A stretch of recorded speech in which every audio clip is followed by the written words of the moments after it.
It's established by protocols, statutes, professional standards, textbooks, the American Heart Association. All of that dictate what our standard of care is going to be out in the field, right?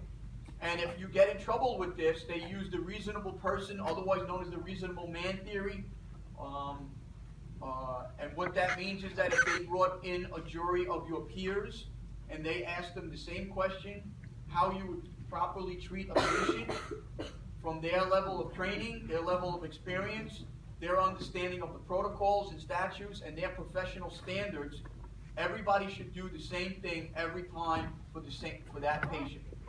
If you are deviating from that, then you fail the reasonable man test, you fail the reasonable person theory, and then you're going to go to jail. All right? Negligence, remember the picture that depicts the 4 things with negligence. Go ahead. After we take our, after we pass, we have to take, the oath and all that, there's a question on the practice, if you're obligated to help somebody, if you're a bystander, are you obligated to help somebody? No? Okay. We'll talk about that. That's that's Good Samaritan laws. Yeah, if you're not self-identifying as an EMT and you're not, there is no statute that says that you have to go help. If you help and you do something that doesn't make the patient get any better, but you did it in good faith, you're protected by a Good Samaritan law. Does that mean that the people can't sue you? This is America. Everybody can sue everybody. Anybody can sue anybody. Everybody can sue anybody, and anybody can sue everybody, because it's America. This is what we do. You can get Dewey, Cheatham, and Howe, and Binder to make a case against somebody else. They just won't win. You just won't win. Okay? All right? So I would know negligence, know the 4 aspects of negligence to prove negligence. If this is coming as a surprise to you, it's been a long time since we talked about it. Study it. Patient abandonment laws, the Good Sam laws, which we just talked about.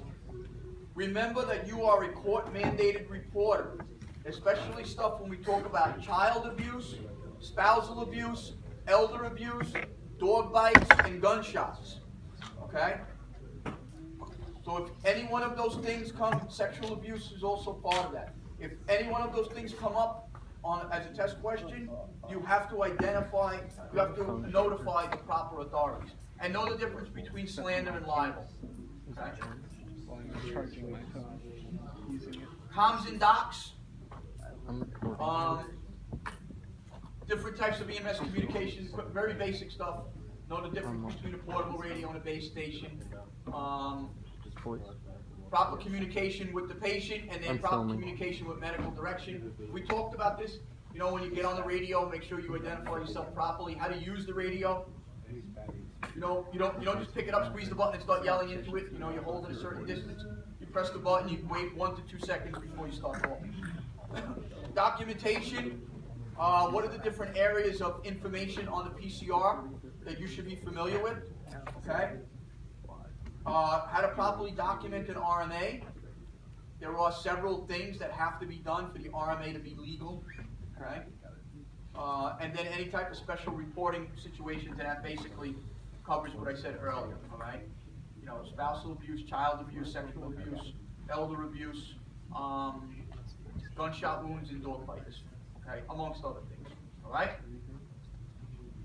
A&P. These are all of those medical terminology and positioning questions. Planes, not planes, planes, the different planes of the body, okay? Different anatomical movements of the body, okay? Abduction versus adduction, stuff like that. Posterior versus inferior, posterior versus anterior, thank you. Superior versus inferior. All of a sudden, Surrey just came on. And she's repeating everything I just said. Surrey. Anterior, thank you. Superior versus inferior. Will the sun Surrey just came on? Don't mention it. That's what she just said. You're a miserable bitch, Surrey.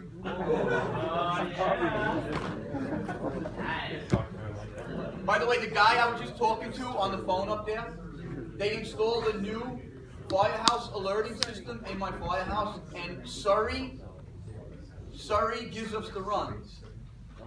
It's like the loudspeaker, and it's Surrey.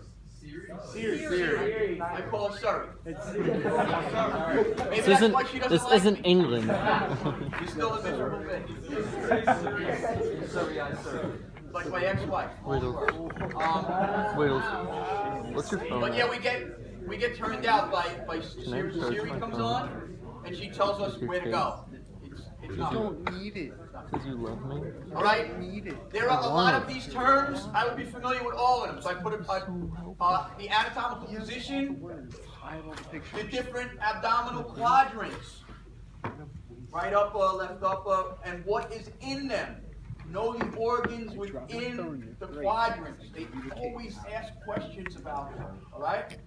Skeletal system, axial versus appendicular. The spine. How many vertebrates in the spine? 7, 12, 5, 5, 4.